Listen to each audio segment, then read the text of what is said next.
Hello, everyone. We'll be starting in a few minutes. We're just letting people sign in, probably in about 3 minutes.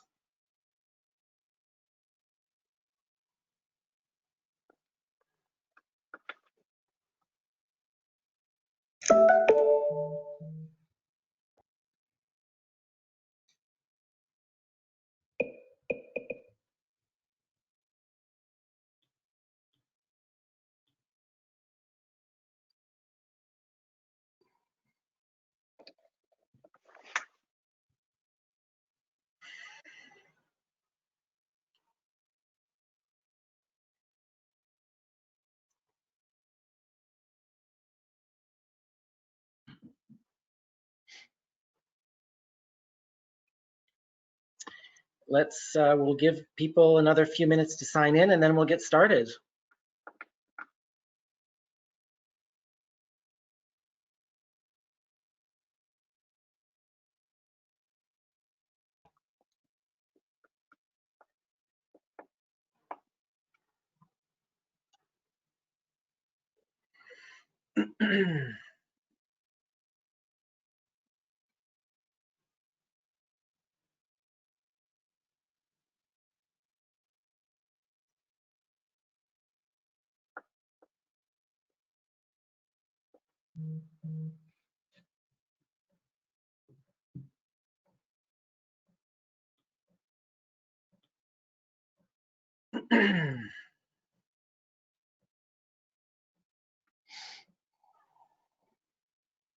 Okay.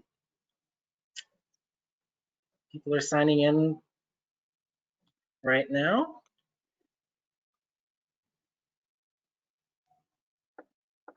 Okay, well, let's get Pardon? Yes. Well, let's get started. Well, thank you everyone for joining us today for this 4th edition of Leger and R3's loyalty study results. We're very excited to have partnered with R3 once again for this really, really important view on the state of the nation, basically, in terms of loyalty programs across Canada. A couple of administrative points. You are all muted and your cameras are off. That's by default to make sure that the conversation flows between the 3 of us, myself, Paul, and Hans, in the best possible way. But you do have the opportunity to ask questions in the questions box, I believe to the right of your screen in the control bar for the for this GoToWebinar application. So feel free to ask questions, post them, and we will answer them at the end, time allowing. And also don't forget that a recording will be made available after this session of the session so that you can either share it with your colleagues, people that couldn't make it, or if you'd like to consult it at a later date. So we have a great presentation for you today. And as I mentioned earlier, we have partnered once again with R3, who are the top experts in terms of basically, you know, loyalty program creation, optimization, and analysis on ROI. They are the go-to people when you want to create or renew, reinvent, or basically be the best in the loyalty program space. Leger is Canada's largest Canadian-owned polling market research firm, also the most accurate, as we can see from many different federal, municipal, and provincial polls that we've done in the last few years. We are consistently ranked the best in the business, and this is why we partnered with the best in the loyalty business, R3. I will quickly go through the methodology. So basically how we got to where we got. I've mentioned this is the 4th edition. There were 3 that were 2017, 2018, and 2020 were private and coalition loyalty programs. In 2019, things were done a little bit differently, but there are 4 editions of this survey results. And we do focus on 10 categories consistently from year to year. Hardware stores, pharmacies, fashion, gas, and those types of services, grocery stores and food, travel, entertainment, pet food stores, and specialty cafes and restaurants. I think I'm leaving one out, but you get the gist. So we surveyed quite a lot for this study to get a very, very robust and representative sample size. We've surveyed more than 5,000 respondents across Canada, 18 years of age and older, who are members of Canada's largest panel, the LEO panel, Leger's proprietary LEO panel. And we did this between September 10th and 28th. Now, I believe this is slightly different from last year. Obviously, we made adjustments to our data collection period, and in response to the COVID crisis. We have a lot to talk about in that respect later on in the presentation. And it should be noted that we also weight the data to adjust to ensure that we are representative to the actual population as per Statistics Canada data on a number of variables. So very, very robust and very complex weighting scheme that allows us to make statements in a very confident manner, I would say, on how what these results mean for the rest of the population. This obviously was online and not what we call a random sample. Had it been a random sample, the margin of error would be 1.4, 19 times out of 20. So very, very, again, robust. The LoyalT Score is basically calculated using a number of different pillars.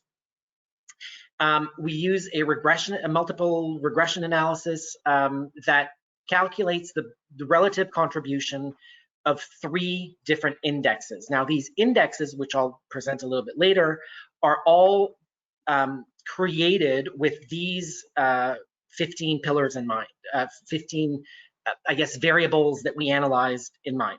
So we look at things like spontaneous awareness. What do people think of first when they think of loyalty programs, whether they are a member or not? If they are, how often they use it, how often, how much they spend in relation to their loyalty program, their perceptions and attitudes towards the quality of the offers that the loyalty program provides them with, how well the loyalty program entity communicates with them in regards to special events, special,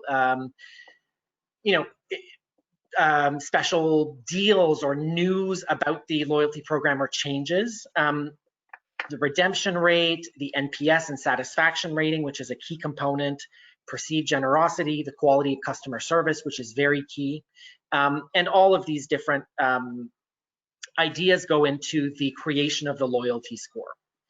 As I mentioned, all of these things that I just talked about are basically analyzed to then create 3 different components of the overall LoyalT Score.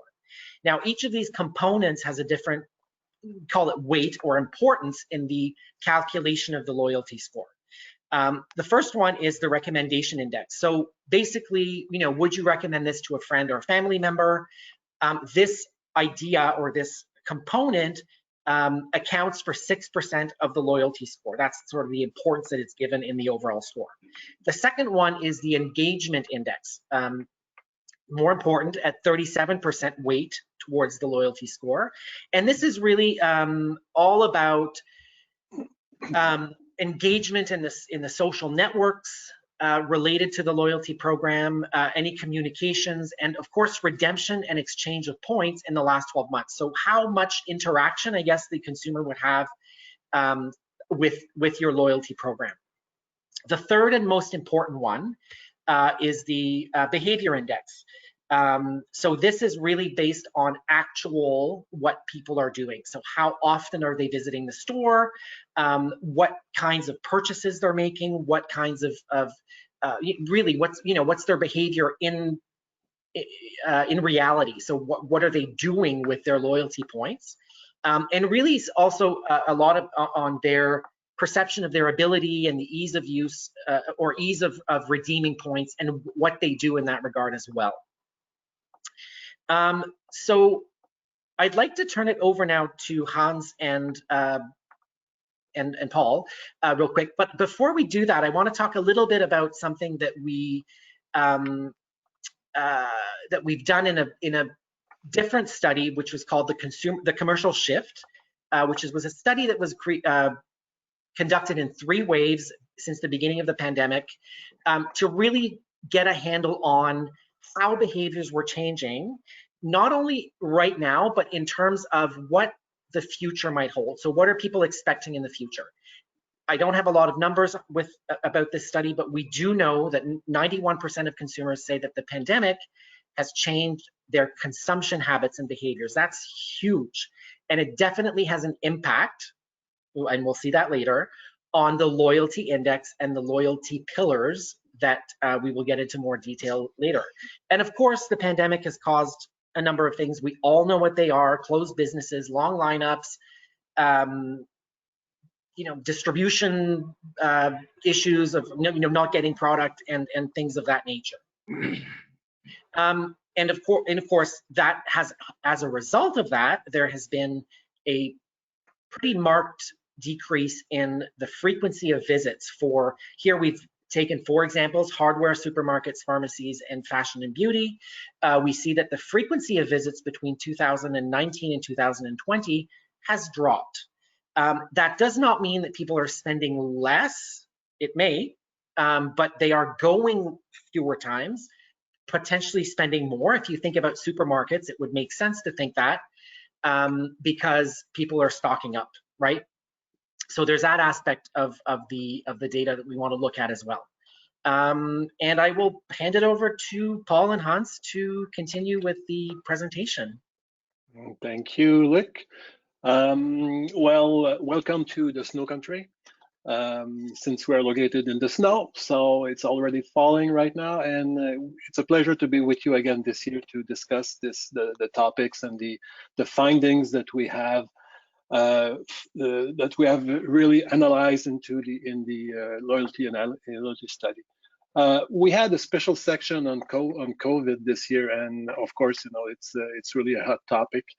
One of the key elements that we found was that members and customers were looking at spending more on local businesses and local retailers and local products. That was one of the findings we found at 53%.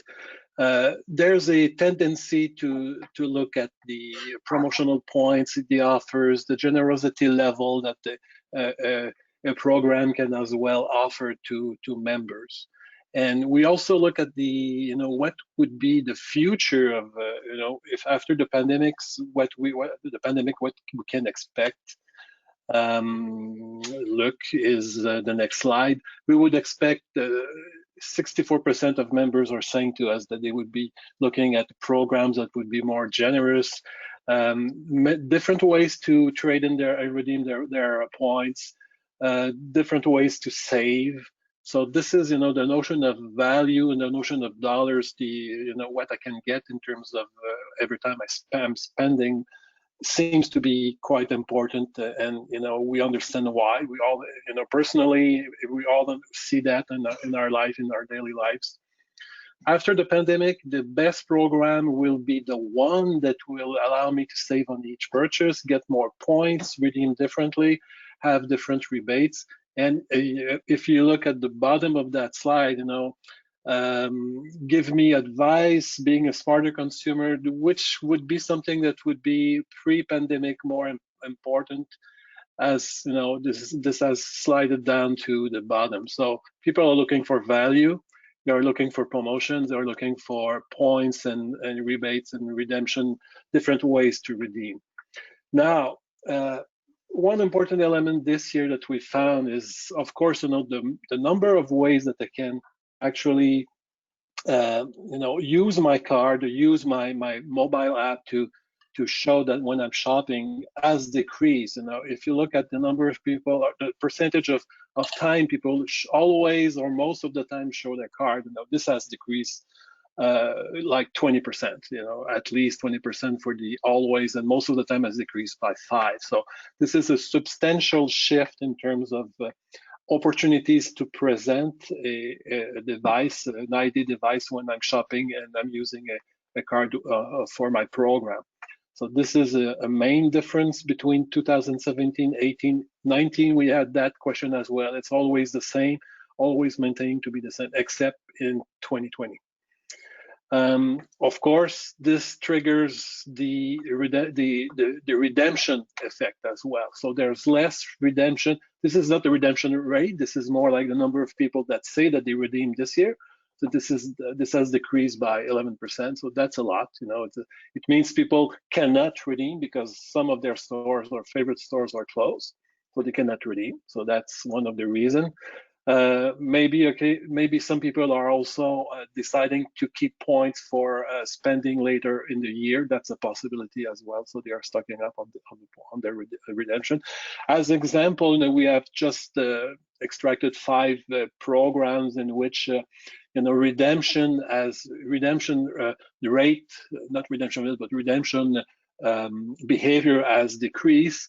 Of course, the Scene program by Cineplex is down. You know, most of the theater have been closed for several months, and some of them are reopening slowly. And even in the food business and the restaurants like Starbucks, you know, we have seen a decrease. Metro is mailing their voucher every 3 months, and despite that, you know, the people are not redeeming as well. The only place where we see kind of you know, equivalent level to last year is in the liquor store. So SAQ has almost kept the same performance. So this is, well, not surprising considering the level of entertainment we had to create, I guess. Now, if we look at the three indices this year, we have the loyalty score that has decreased. This is the average, 48.8. We used to be at 56. And the biggest drop is the recommendation index by 13%. So would you recommend someone or your friend, a family to go shop somewhere? Well, I go there and then I wait in line, then I'd have to clean my hands, then I have to, you know, all of the things that we have lived as customers. This has to impact the recommendation index as well. It's very tough to be satisfied as of the experience that each of us live when we go shopping these days. So this is why, you know, we're down by 13%. Behavior index is the one that has the least minimal impact, because we have been able to switch to online purchases for some categories of products. If we look at the changes we took five different retail sector. And you can see where the impact has been the highest in terms of loyalty score. The lowest is, of course, supermarkets, and the highest is fashion and beauty. Most of the fashion and beauty, or a lot of these outlets, are actually located in malls. So it's very tough to either enter the mall. We have seen places where if you didn't have a door that was installed on the outside of the mall, you could not enter the mall per se. So, you know, this is really a big change in score. And of course, if you look then at the impact in terms of the behavior index, it's even worse. So it's minus 14 in terms of behavior. Behavior for us is it's increasing frequency, it's increasing my share of wallet, my concentration of purchases, and if the program ceased to exist, I would then tend to shop less often at that specific retailer or company. So this is the biggest impact, of course, as you can see. So it's really related in terms of opportunity that I have to shop. And this year we can see that this you know, the COVID has a big impact on in terms of purchases and score. And when we look at usage and communication, it's still, you know, we still see that customers on average still have 10 programs. This is a per capita statistic. So if you're 2 people at home with 3 people at home, that means you've got 30 programs because it's a per capita stat. But, you know, people are using their program a little bit less. They have less opportunity to use them. We see that the women continue to have a higher ownership rate of program than men. They are more active in the decision-making process in terms of shopping. It's still like that. We see also that income is related to the number of programs that someone has or possess, but on the other hand, we can see that this year the biggest decrease stands with the highest revenues. So it means that people have used with higher income have used less their program this year. Less opportunity, more shopping on the web where there's not the same equivalent of program, most probably. Communication frequency. This is a new question this year in the survey. We have asked customers and members, what they prefer in terms of being reached every what time. So we asked that question. We have lost the presentation. Look. My apologies. We're back. We're back. Excellent. Yes, we're back. So the question is, what is the optimal? How often do you like to be reached in terms of communications for the program? And it's for us, for me at least, it's kind of surprising. 67% of respondents says, once a week it's good. I like that. That's good. That's a good average. Hans is going to show you later, the programs that have, the optimal frequency of communications, because we've looked at the best and we've looked also at the worst. So we've seen programs that communicate too often to their members. So that exists. So we have to be careful about that. And you can ask yourself two questions: what is my communication frequency, and is it optimal for my members? I think we have to think about it that way. And I can tell you that in the least programs, we had fashion that were over communicating most of the time. Another important element is the notion of personalized offers. Personalized offers, of course, are based on the past purchase of a member, and the definition of personalization has evolved this year. Last year, 2018, when you look at that specific slide, we had something like almost the three highest bar graph in the bar graph here, highest statement had almost the same percentage. And in 2020, the notion of personalized offers really is related to are the offers based on my purchasing habits and preferences? And it's really different than 19.9%, as you can see on this slide. So having an offer based on purchases of all customers or all members of a program, it doesn't go, and is not well accepted, as well as offers based on the purchases behavior in general of the public. This can be okay, but members are really looking at offers that are being triggered based on their past purchase.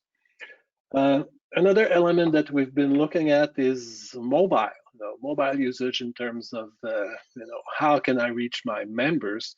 The average last year was 32%, so we are plus 10 in a year. And of course, you can say that this is, of course, we see people on their phone all the time, children and everyone is on the phone all the time. But despite this, when you look at this slide, it's really related to the age. The first one, Chocolat Favori, is a banner of chocolate that sells wonderful products, and this program is, of course, aimed at the youngest crowd, and that's one thing. So it's related to age, and then it's related to how the program was born. If you build your program from the outstart and it starts with a mobile app, you will have a tendency to perform on that specific graph. And if you build a program and then you add a mobile app and you push for it, as Sephora has been doing, then you can be in that graph. I don't mean this is an objective to be part of this graph, but this is where the technology is going, and most of the people like to be reached with the mobile device. tendency to participate in gamification. Of course, this is quite evident. That the youngest age group will prefer that. This is kind of evident, but we like to put it back because gamification is, in terms of engagement, is taking some. It's really something that people should be looking at.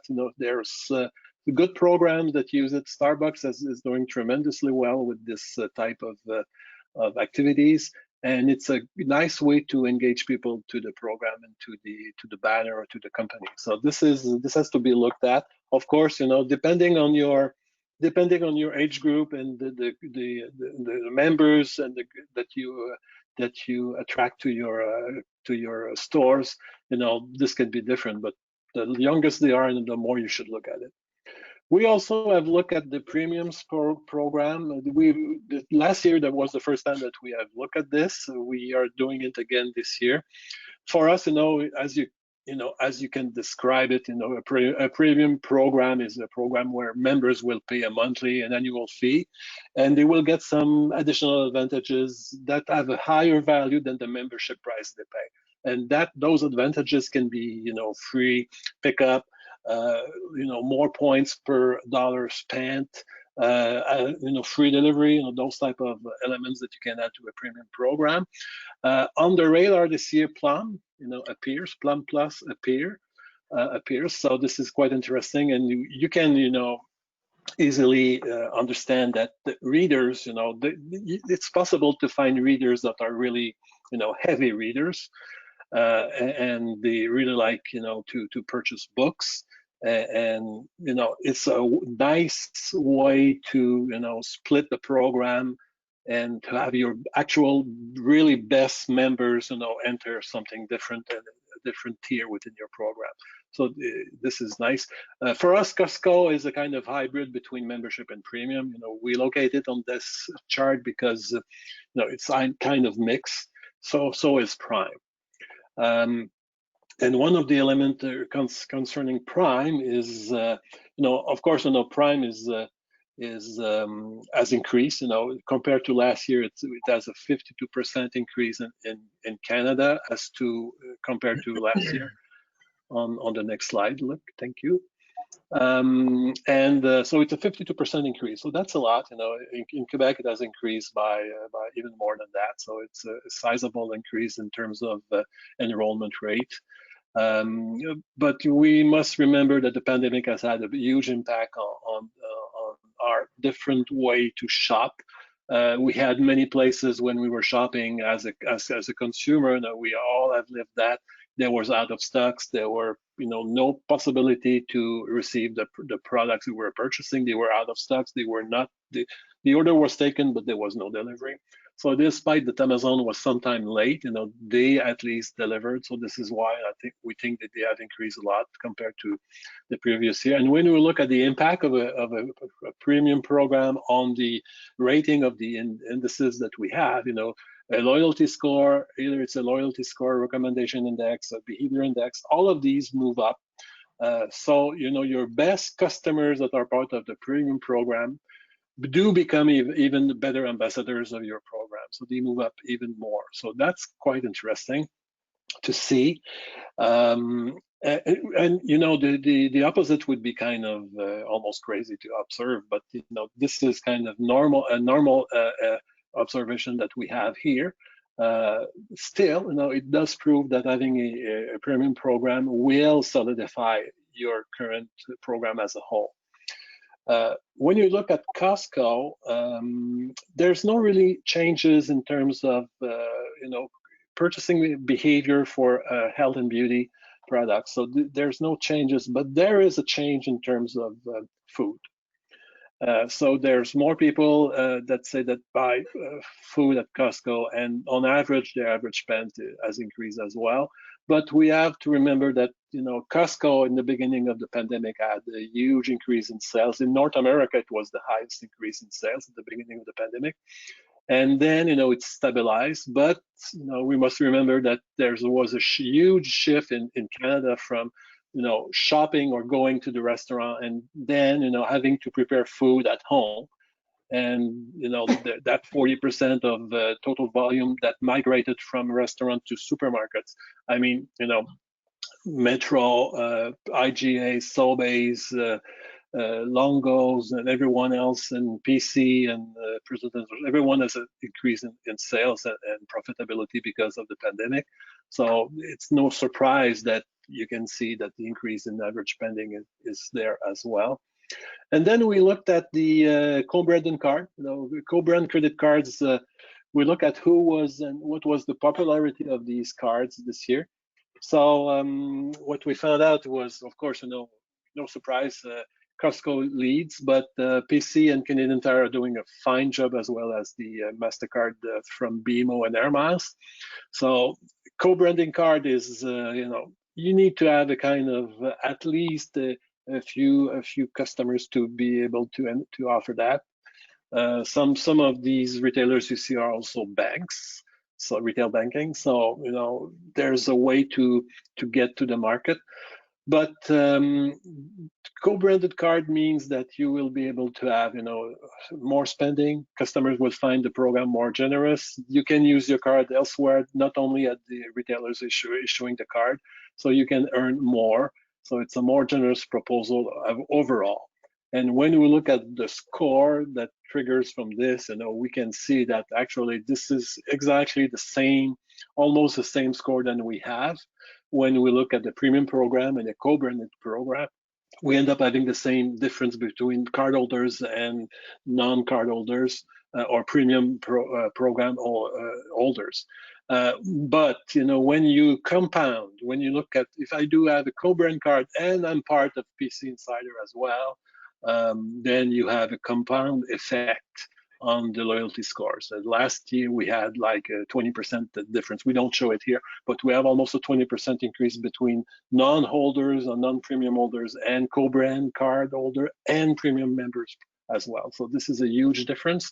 And you actually have your best customers that earn more, that are more convinced that the program is even better. So this is a huge impact. If you take them separately, co-brand and premium, both of them have the same kind of impact on the program. And co-brand also leads to increase perception of generosity level. So this is like 20% increase as well, average spending. So someone that has a card, will tend to increase their share of wallet within the program and within the banner. So it's really this is exactly the same results that we had last year in terms of co-branding behavior. No surprise there, and I think everyone that has a co-brand card sees that and observe that in their database as well. I will now switch you to Mr. Hans that will present you the best. Thank you, Paul. Hello, everyone. So now we're at the stage where we'll present the ranking of the best program and also look at which program performs the best on different feature, different attributes, or different behavior. So if we look at the ranking this year, there's some pretty new stuff this year. First of all, Irving Reward is number one, which is quite new because it was like 15 in 2018.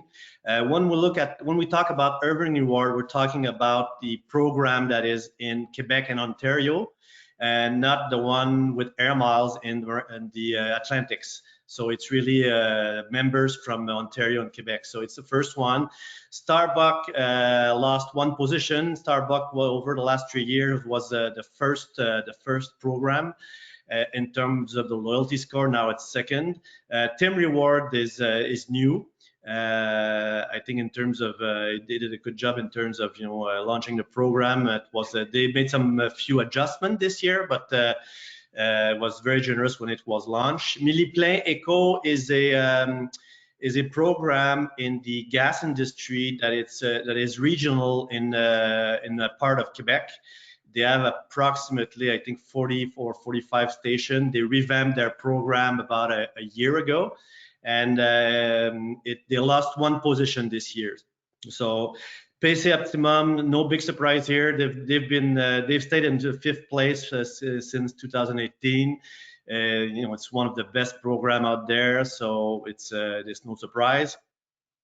But if you just look at the loyalty score, as Paul mentioned at the beginning, we used to see loyalty scores like in the 72, 73 scores. Now it's down for everyone.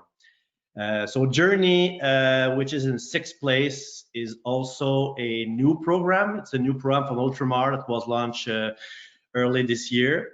Petro Point is still on the radar. Metro et Moi is always in the top 10.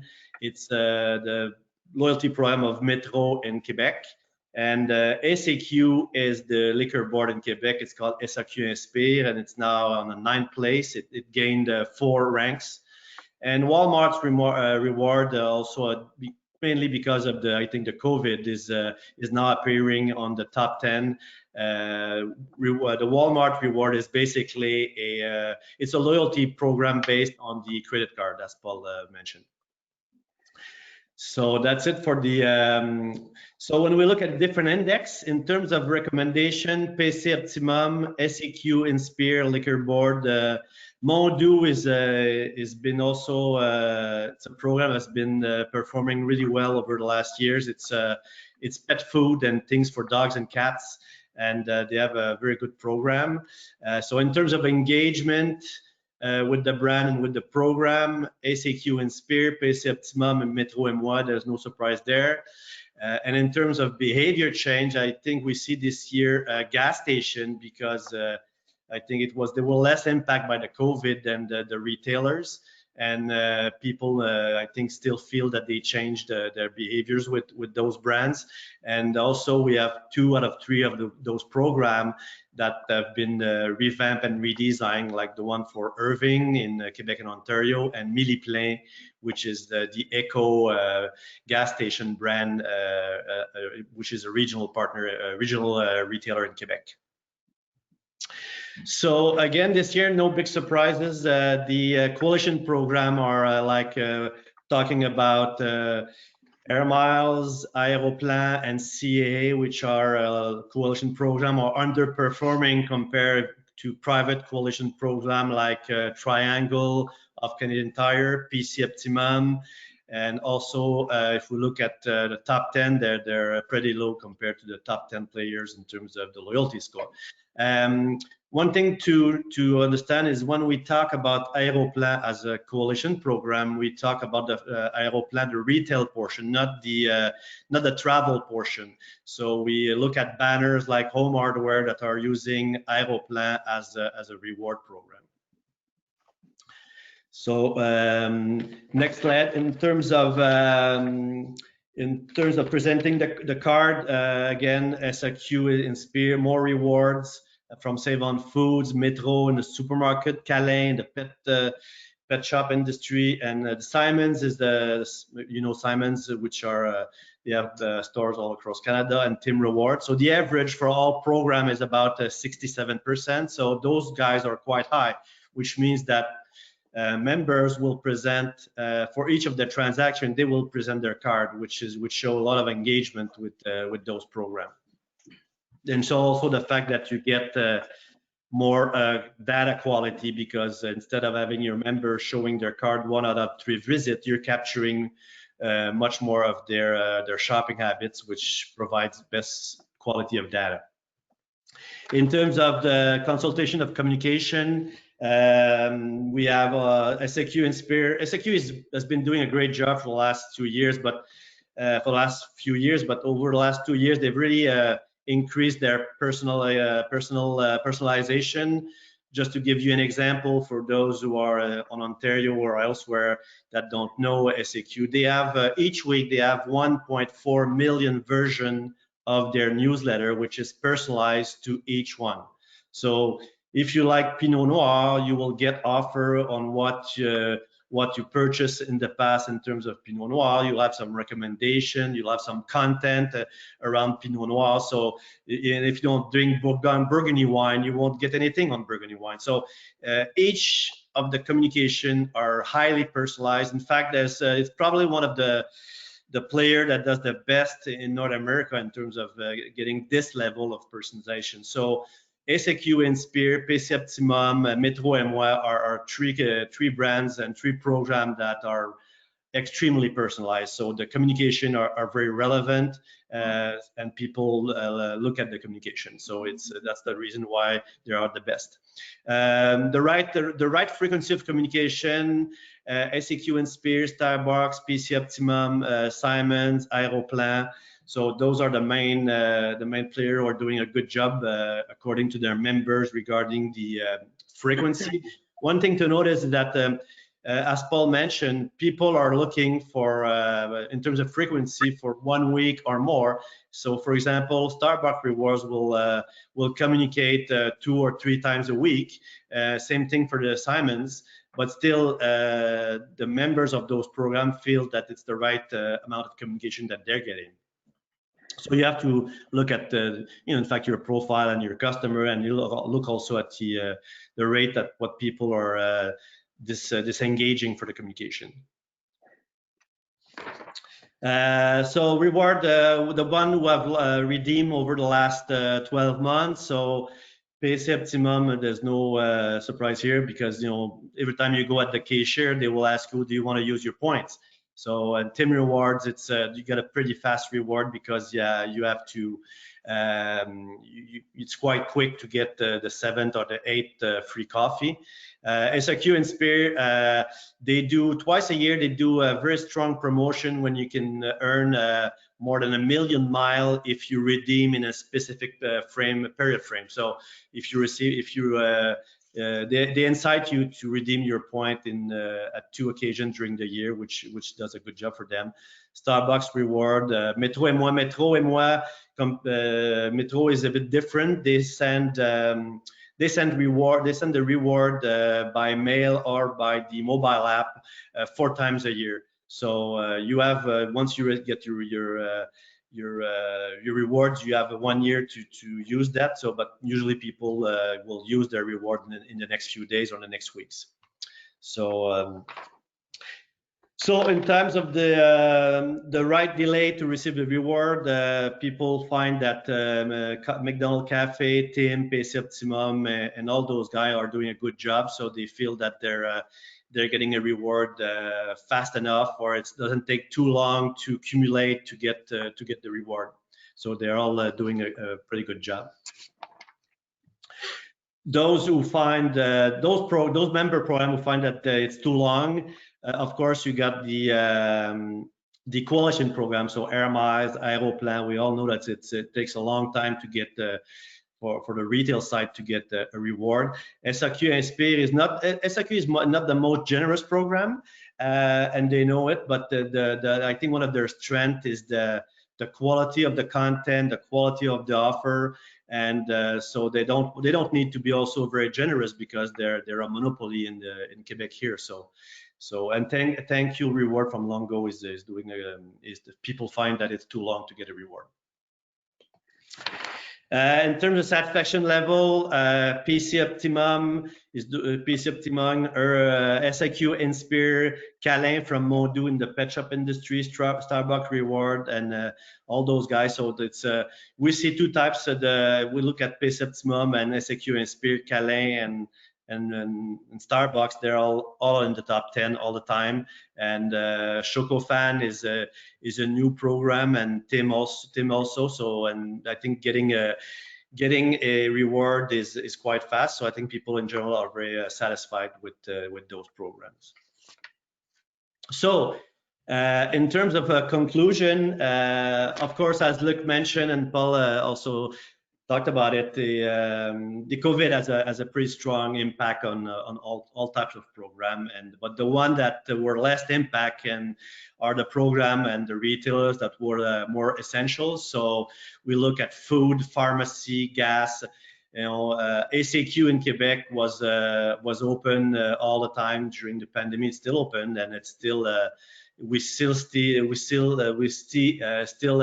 some lineups at every ACQs on a regular basis. So people try to divert themselves, and they have to stay home. So more wine, so it's more cooking. So they've been less impacted with the pandemic. So we've seen also that the relationship between program and members has changed. People are looking, as Paul mentioned, more ways to save money.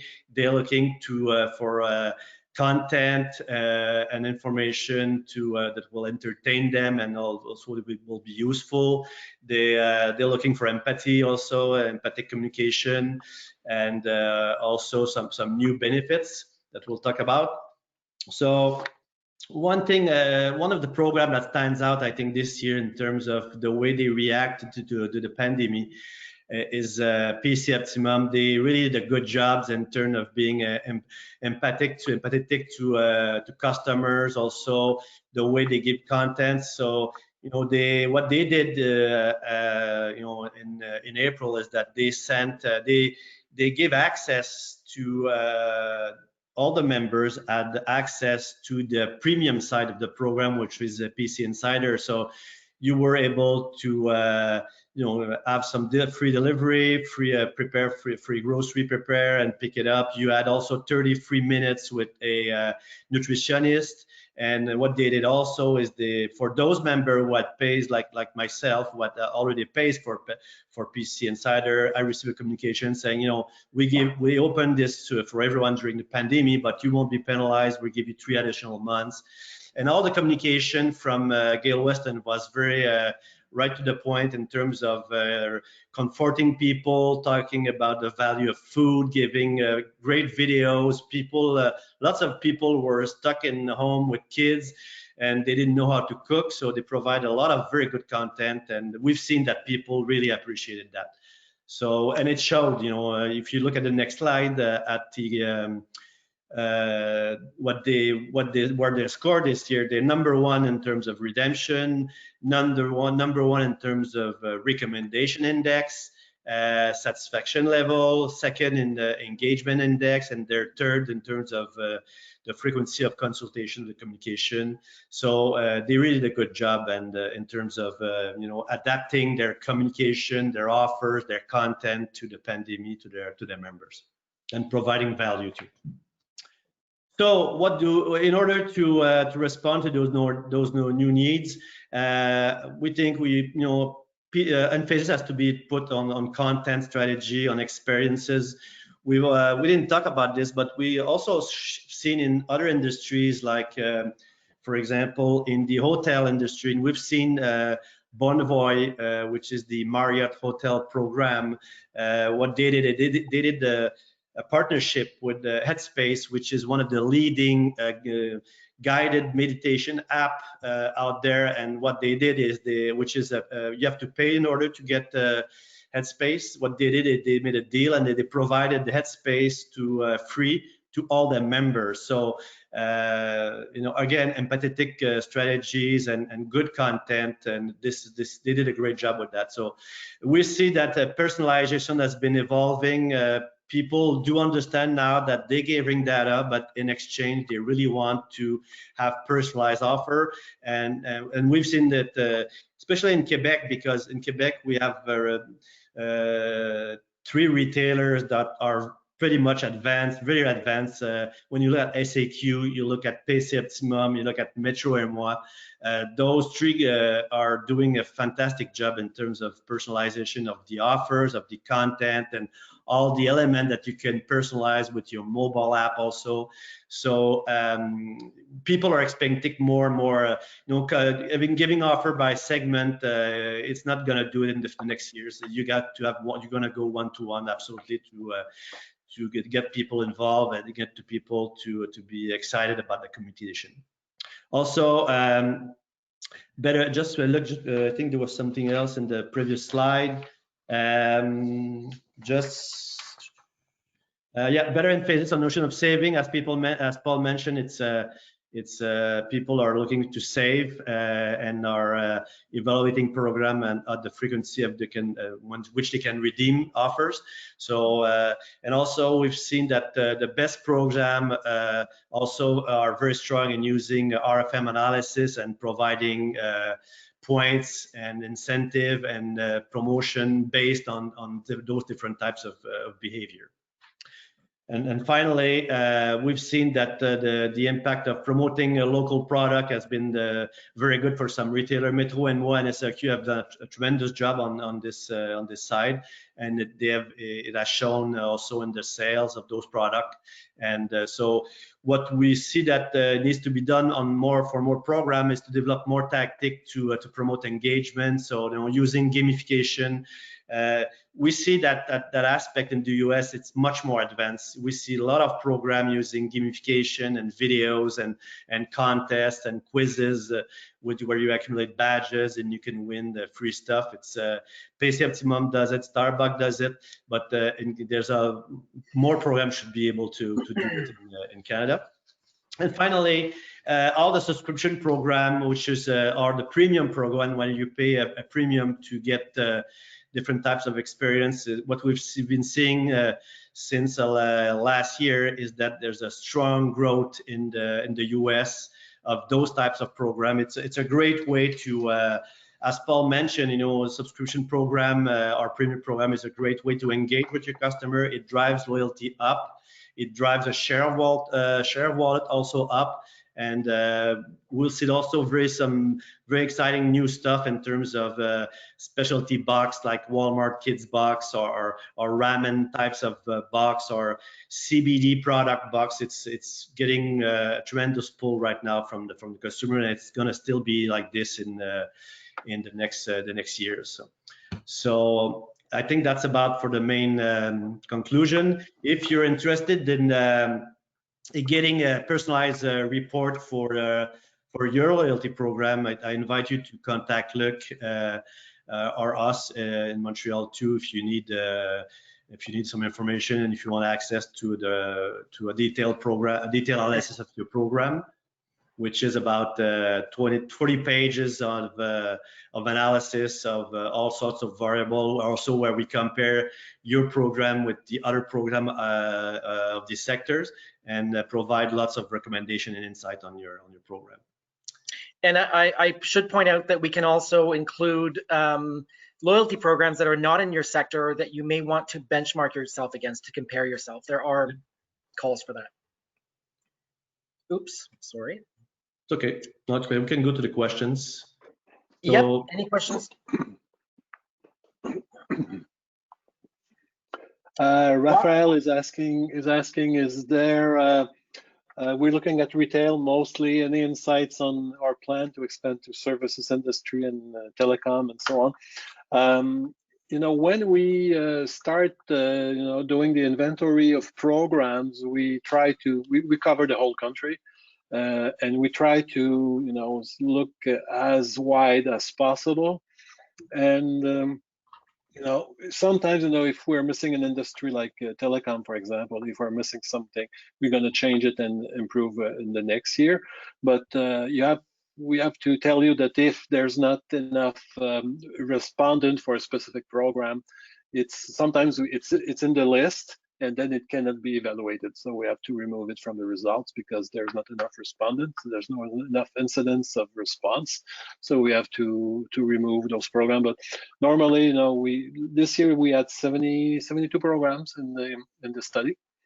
And we probably ended up with 66 out of 72 that were analyzed. So going from BC to the Atlantic, we did all provinces. And also the fact that there's less loyalty or a strong relationship program in the service industry, and for example, also in the telecoms, it's not very popular in Canada. Just piggybacking on what Luc has mentioned, we have in the past taken programs that were really regional, like in one city with probably something like 8 stores that were running a program in a specific sector, and we ran the same questionnaire that we are using for loyalty, and then we compare with the whole sector per se across the country. This is that specific program in one city with 8 outlets, with 8 sites, and we compared those results with the country as a whole for the specific sector, and that was kind of quite revealing in terms of things you can compare to. So despite the fact that you might not be listed, you could, even though that you could use the program to compare. You could use the study to compare yourself. That's feasible. Correct. Any more questions? Any more questions? We are reachable. You can talk to us. You can phone Luc, Anne, or myself. Yes, we are always available. As a reminder, a recording will be made available after this session. Our contact information is on our website. Feel free to reach out at any time. And I wish you all a great afternoon. Thank you, Luc. Thank you, Hans. Thank you, Paul. Thank you, everyone, for being there. Take care. Thank you.